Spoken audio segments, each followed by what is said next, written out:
pemirsa, kembali lagi bersama kami dalam program podcast Let's Talk. Di episode kali ini kita akan berbincang bersama dengan putra-putri kebudayaan Jawa Timur tahun 2026 untuk melihat dan juga mendengarkan bagaimana sih proses mereka untuk mencapai di titik ini dan juga program-programnya. Langsung aja kita berbincang bersama dengan Putri Aurelia dan juga Putra Sabil. Halo. Halo Kak. Mungkin sebelum kita ngobrol lebih lanjut, silahkan kenalan terlebih dahulu. Siapa sih sosok dua orang ini? Silahkan dari Putri Aurelia dulu. Baik, halo semuanya. Perkenalkan, nama saya Putri Aurelia. Saya merupakan winner Dewasa Putra Putri Kebudayaan Jawa Timur 2025. Silahkan. Halo semuanya, perkenalkan saya Ibnu Sabil, mahasiswa aktif Universitas Brawijaya tahun 2023 dan saya adalah winner Putra Kebudayaan Jawa Timur 2026. Oke, siap. Nah, kita mau ngobrol-ngobrol nih terkait dengan ketertarikan teman-teman dalam dunia pageant, dan ini spesifik adalah kebudayaan. Kenapa sih? Apa yang membuat kalian melatar belakangi menyukai background kebudayaan itu sendiri? Seperti apa? Silahkan. Baik, kalau dari saya sendiri, apa yang membuat saya tarik dari kebudayaan, saya berasal dari kota Kediri, di mana kota Kediri memiliki banyak sekali kebudayaan, salah satunya adalah tari jaranan. Nah, di masa saya kecil, saya sering sekali melihat tari jaranan, di situ saya tertarik. Namun pada saat itu saya belum tahu harus menyalurkan lewat mana. Pada akhirnya saya sampai di titik ini, saya kembali lagi mengulik kisah dari kota saya yang akhirnya membuat saya memiliki ketertarikan di kebudayaan gitu, Kak. Oke. Berarti jago nari juga nih, Putri. Bisa. I see. Oke, siap.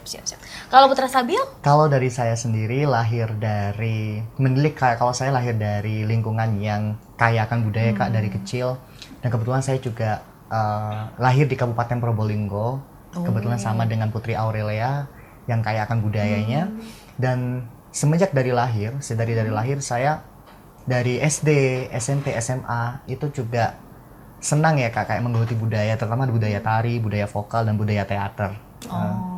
Dalam budaya seni tari, seni vokal, dan juga seni teater. Dan dari situ di perkuliahan, kebetulan juga saya mahasiswa Fakultas Ilmu Budaya. Nah, itu juga selaras dengan background saya, apa yang saya geluti tiap hari, seperti itu. Dan itu juga yang menjadi niat saya, karena saya juga ada keinginan untuk mengabdi kepada negeri, terutama di Jawa Timur, terutama dalam aspek kebudayaan, karena menilik dari saya SMP, SMA itu saya juga latar belakang saya selama hidup juga banyak bergantung kepada budaya, banyak menggeluti budaya, terutama dalam 3 budaya yang saya sebutkan sebelumnya. Wow, luar biasa sekali. Karena rasanya masih jarang anak-anak muda yang punya ketertarikan lebih terhadap budaya. Nah, sekarang aku penasaran nih dari POV teman-teman yang masih muda, banyak bergaul dengan teman-teman seumuran juga. Apakah banyak mereka yang seperti kalian nih, suka tentang budaya atau bahkan sampai menyelami sedalam itu? Atau ini malah menjadi tantangan buat kalian berdua nih untuk menumbuhkan rasa suka terhadap budaya ini untuk teman-teman dan generasi muda? Silakan. Banyak sekali saya menemukan bahwa lelaki itu kayak adanya kesetaraan ya Kak, yang dimana yang cinta budaya itu katanya lebih banyak dari wanita. Nah, seperti itu. Namun dengan berdirinya saya di sini, saya ingin menunjukkan bahwa seorang cowok, seorang lelaki itu juga tidak ada salahnya untuk mencintai budaya, tidak ada salahnya juga untuk bergelut dengan yang namanya budaya, terutama budaya tari ya. Karena kebanyakan tari kan lebih identiknya dengan wanita. Namun saya ingin menunjukkan di situ Kak, seperti itu. Dan saya percaya dengan saya membawa SAS ini, membawa selempang Putra Kebudayaan Jawa Timur, saya ingin membidas atau juga menunjukkan bahwa saya juga bisa sebagai seorang lelaki untuk mencintai budayanya sendiri, budaya Indonesia, khususnya budaya tari, dan juga budaya-budaya yang katanya identik dengan wanita, seperti itu. Oke. Gimana nih dari sisi wanita? Waduh, langsung di counter nih. Kalau dari saya pribadi ya Kak, setelah saya terjun ke dunia kebudayaan ini, saya melihat ternyata banyak sekali kebudayaan yang belum kita ketahui. Begitu, jadi banyak nggak keekspor, tidak terekspos gitu. Jadi banyak kebudayaan-kebudayaan yang kita sendiri, yang anak-anak Indonesia ini nggak tahu budaya Indonesia. Gitu. Terus untuk Putra Sabil yang dibilang katanya budaya identik dengan wanita, mungkin kita melihatnya di pandangan masyarakat seperti itu ya Putra. Betul. Karena banyak dari penari itu adalah seorang wanita. Betul. Begitu, tapi saat terjun di dalamnya memang wanita dan pria sama saja dalam kebudayaan ini. I see. Aku jadi penasaran, kira-kira kebudayaan apa yang sekiranya belum banyak diketahui? Boleh kasih contoh deh masing-masing. Oke, Apa nih? mungkin dari aku dulu ya Putra. Ini aku selalu bilangkan ini sih. Di kota Kediri itu ada goa. Namanya Goa Selomangkleng. Kak Nisa pernah tahu Goa Selomangkleng? Nggak tahu. Jadi di Kediri itu ada namanya, dia seperti tempat wisata gitu Kak. Goa Selomangkleng itu bersebelahan dengan Museum Erlangga. Di mana Museum Erlangga ini merupakan museum yang isinya sejarah mengenai kota Kediri. Gitu. Nah, di dalam situ itu ada cerita mengenai Panji Galuh. Panji Galuh itu merupakan cerita cinta dari kerajaan Kediri tentang Raja dan Putri Kediri, begitu. Nah, cerita Panji Galuh ini juga merupakan serapan dari cerita Beauty and the Beast yang biasanya kita tahu. Dan ini sudah valid ya teman-teman. Jadi aku membicarakan ini udah langsung dari orang yang menjelaskan di Museum Erlangga tersebut. Nah, setelah di bawahnya itu ada Museum Erlangga, di atasnya itu ada Goa Selomangkleng. Goa ini terdiri dari bebatuan yang ditumpuk, Kak. Jadi kalau kita lihat dari dalam tuh kelihatan tumpukan-tumpukan batunya. Di dalam gua tersebut ada ukiran mengenai kisah cinta Putri Kediri Dewi Sekartaji. Begitu, mungkin kalau kakak kemarin udah sempat lihat IG-ku, itu ada foto tentang Dewi Sekartaji. Iya, itu Dewi Sekartaji dari kota Kediri, merupakan Putri Kediri. Jadi kisah cintanya itu diukir di situ. Itu merupakan perjalanan spiritual dari Dewi Sekartaji yang bertapa di gua tersebut. Seperti itu, Kak. Wah, ini info baru sih. Jadi pengen main ke Kediri gitu ya untuk Boleh. explore. Karena Kediri taunya adanya tahu Tahu kuning. Iya. Itu yang paling melekat Iya, ya. Kediri kota tahu ya. Iya, oh, ternyata masih banyak yang bisa dieksplor. Banyak sekali, Kak. Siap. Di Probolinggo ada apa ya? Oke.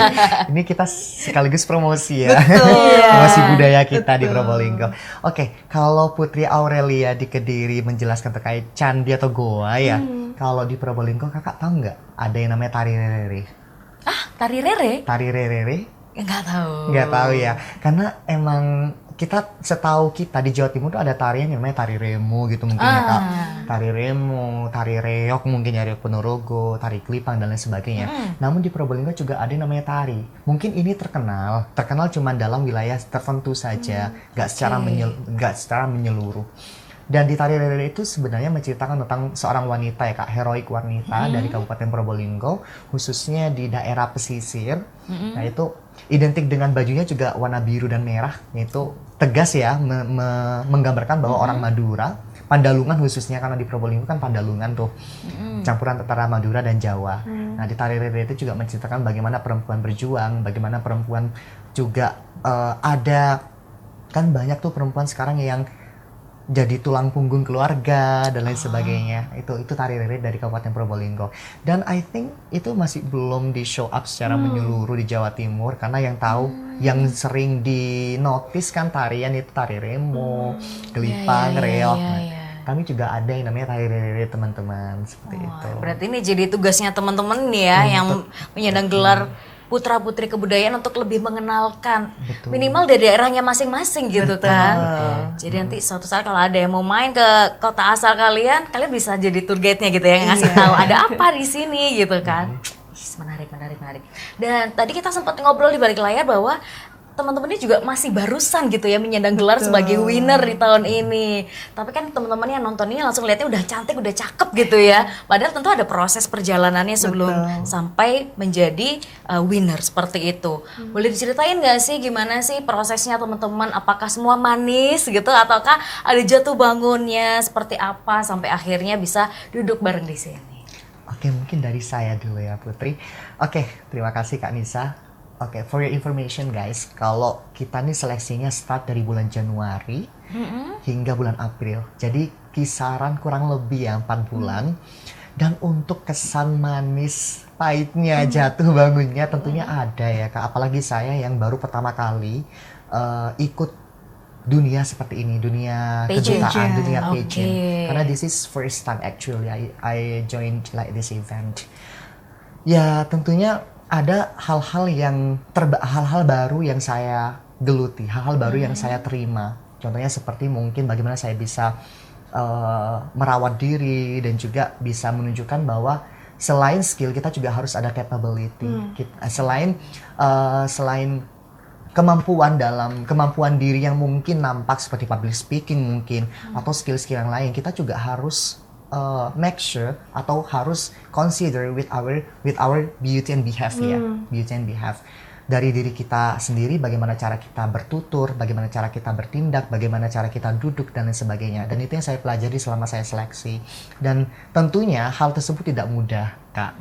Tidaklah mudah karena tidak ada proses yang instan ya, Kak. Semua kan harus butuh yang namanya jatuh bangun, dan tidak ada hal yang instan maksud saya. I mean like that.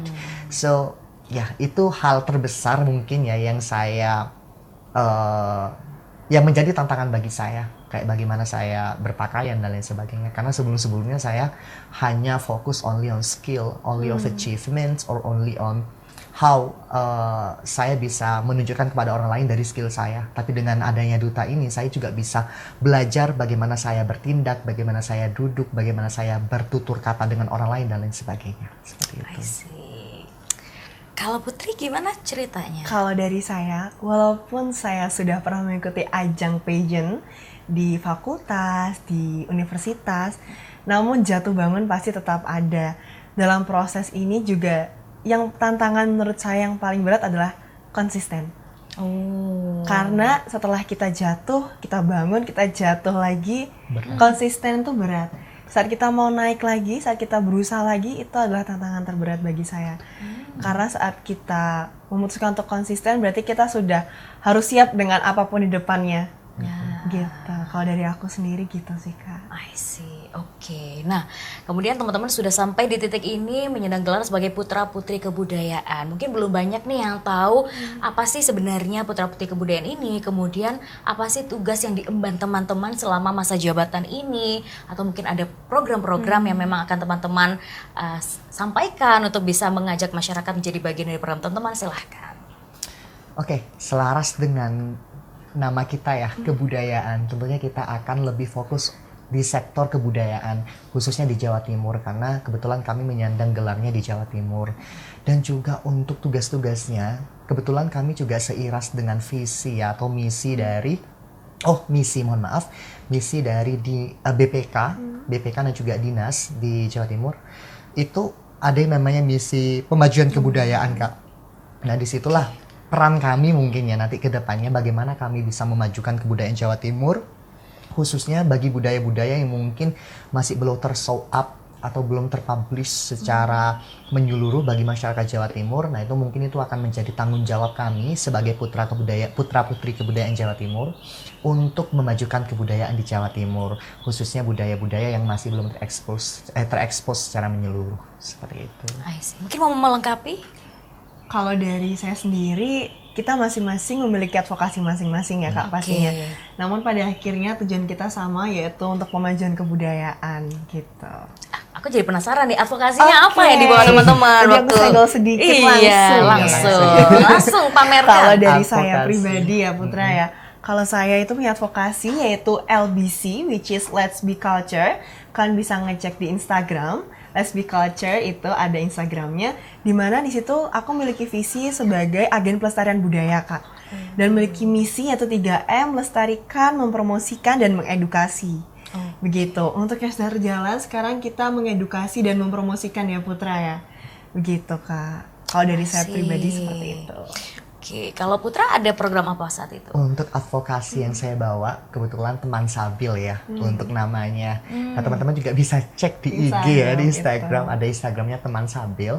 Nah, di situ yang dimana banyak orang yang melestarikan budaya lewat mungkin workshop dan lain sebagainya ya, Kak. Namun dengan teman Sabil, saya lebih mengutamakan pendekatan secara emosional dengan generasi muda ya, khususnya Gen Z dan Gen Alpha ya. Gitu.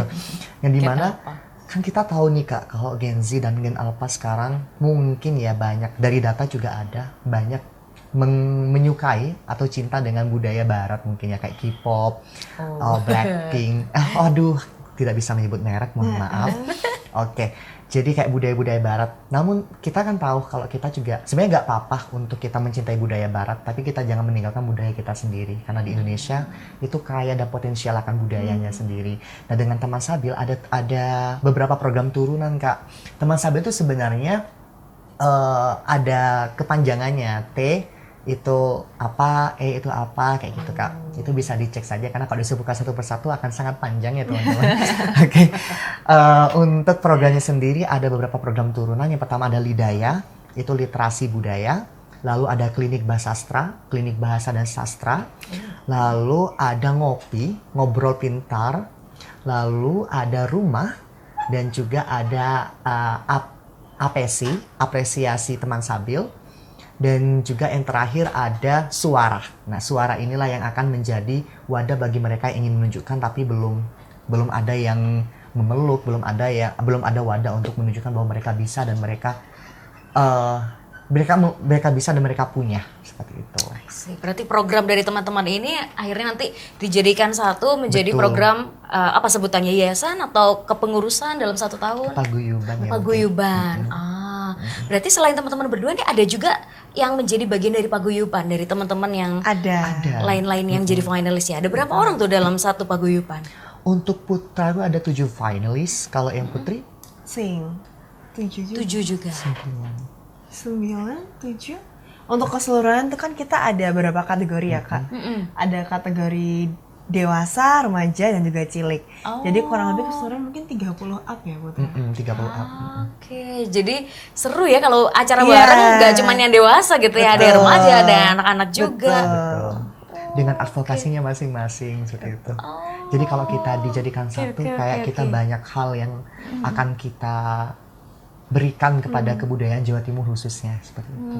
Oke. Dan aku tertarik yang ketika kamu bilang banyak nih teman-teman yang akhirnya lebih suka budaya di luar Indonesia gitu ya, entah budaya barat atau budaya dari negara lain. Nah, berarti ini kan jadi challenge ya buat teman-teman, apalagi sekarang di era teknologi dan informasi dengan adanya AI, social media. Nah, ini kira-kira kalau dari pandangan teman-teman, kalian punya terobosan apa nih untuk bisa setidaknya bersaing gitu ya dengan maraknya informasi terkait budaya luar, sedangkan Indonesia ini jangan ditinggalkan. Monggo.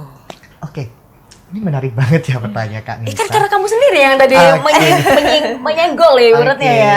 A little bit challenging ya for me to answer, but I'll try to answer. Oke, untuk hal tersebut tentunya ya jadi tantangan terbesar kami dan juga kita semua mungkin ya, karena juga perkembangan teknologi yang semakin melesat dan semakin pesat. Untuk dari saya kembali lagi Kak, kita butuh yang namanya pendekatan emosional dengan karakteristik generasi akhir-akhir ini, terutama generasi Gen Z dan generasi Alpha. Nah, seperti itu. Kenapa kok pendekatan emosional yang dimana kalau kita hanya mengupayakan upload konten-konten dan lain sebagainya, I think ya hari itu juga mereka paham akan budayanya sendiri, tapi belum tentu besok mereka akan ingat atau mereka akan tahu lagi seperti itu. Karena ada video-video yang lain mungkin ya yang terdistraksi after mereka nonton konten-konten budaya dari kita. Nah, dengan pendekatan emosional secara langsung mungkin ya direct method, itu mereka akan lebih mengenal lebih lanjut dan lebih meluas seperti itu, Kak. Itu yang pertama dengan pengemasan dengan pendekatan emosional dengan generasi Alpha. Mungkin khususnya kita spesifikkan di Jawa Timur terlebih dahulu ya, Kak, seperti itu. Dengan datang ke sekolah-sekolah mungkin atau datang ke komunitas-komunitas ataupun ya kita berkolaborasi dengan pegiat-pegiat literasi dan sastra, seni dan budaya di Jawa Timur seperti itu. Jadi kita adanya stakeholders karena kita tidak bisa jalan sendiri juga. Kita butuh dukungan dari segala stakeholders kayak gitu. Lalu untuk pengemasannya juga mungkin bisa dengan via ya dihargai. Karena gini Kak, kalau kita menghargai orang lain akan merasa memiliki. Nah kayak gitu. Jadi itu kita harus seringlah menghargai apa karya-karya kecil dari mereka yang cinta akan budayanya. Dengan kita menghargai, mereka akan merasa dimiliki oleh kita, mereka merasa ada dengan kita dan mereka akan berkembang lebih lanjut. Mungkin dari hal-hal kecil itu bisa bisa menyamai ya antara teknologi, antara modernitas dan juga kebudayaan kita sendiri seperti itu. I see. Dari Putri Aureli silahkan. Selain yang dibilang oleh Putra Sabil, pastinya kita juga sebagai putra-putri kebudayaan di kehidupan kita sehari-hari Kak. Dimulai dari hal terkecil, teman terdekat kita, keluarga kita bisa merepresentasikan kebudayaan. Begitu, kita bisa membawakan kebudayaan di Indonesia, di lingkungan sekitar kita, mulai mungkin kita sekedar curhat, cerita-cerita lucu, memberitahu teman-teman tentang kebudayaan kita. Menurut aku itu adalah hal yang paling realistis ya yang bisa kita lakukan, apalagi kita sebagai mahasiswa yang notabene sering sekali bertemu dengan mahasiswa-mahasiswa lain. Kita bisa menginspirasi mereka dari kegiatan-kegiatan kita sehari-hari. Dikemas gitu. dengan santai mungkin Betul. ya. Jadi tidak terkesan kaku dan profesional gitu. Karena kan kalau kita hanya only fokus on workshop and seminar itu kan masih terkesan formal banget dan terkesan kaku ya Kak. Mungkin kita bisa mengemasnya lebih santai, lebih enjoy dan mereka lebih mengenal budaya dengan keinginan mereka, dengan kesukaan mereka kayak gitu. Kita let's more relax kayak gitu. I see. Berarti PR-nya banyak banget nih ya buat Banyak. teman-teman ya. Baru jadi winner tapi ternyata apa yang harus dikerjakan 1 tahun ke depan nih kayaknya banyak banget. Mungkin nih pertanyaan terakhir, pesan buat teman-teman nih untuk agar lebih mencintai tentang budayanya. Silahkan masing-masing. Baik, dari saya pribadi pesan untuk teman-teman semuanya dimanapun kalian berada, I believe that culture is not just a heritage, but our culture is our identity. Di mana kita sekarang di sini berada memiliki sejarahnya sendiri. Jadi jangan sampai lupakan tentang budaya kalian, dari mana kalian berasal, dan teruslah menghargai, melestarikan kebudayaan kita sendiri. Oke, selaras dengan Putri Aurelia, mungkin saya cukup simple saja ya. Jangan gengsi akan budaya kalian sendiri. Kalau bukan kalian sendiri, siapa yang akan melestarikan budayanya? Dan seperti apa cara kalian untuk mengenalkan budaya mereka agar anak cucu cicit kita ke depannya bisa mengenal juga. Dan itu berawal dari kita sendiri sebagai generasi bangsa Indonesia. Seperti itu. Luar biasa. Terima kasih banyak Putri Aureli dan juga Putra Sabil. Semoga kalian bisa terus memberikan inspirasi buat teman-teman untuk mencintai budaya Indonesia dan good luck untuk 1 tahun masa jabatannya. Dan terima kasih juga teman-teman yang sudah menonton di episode kali ini. Semoga kalian juga makin terinspirasi dan mencintai budaya Indonesia. Sampai jumpa di episode-episode berikutnya. Bye-bye.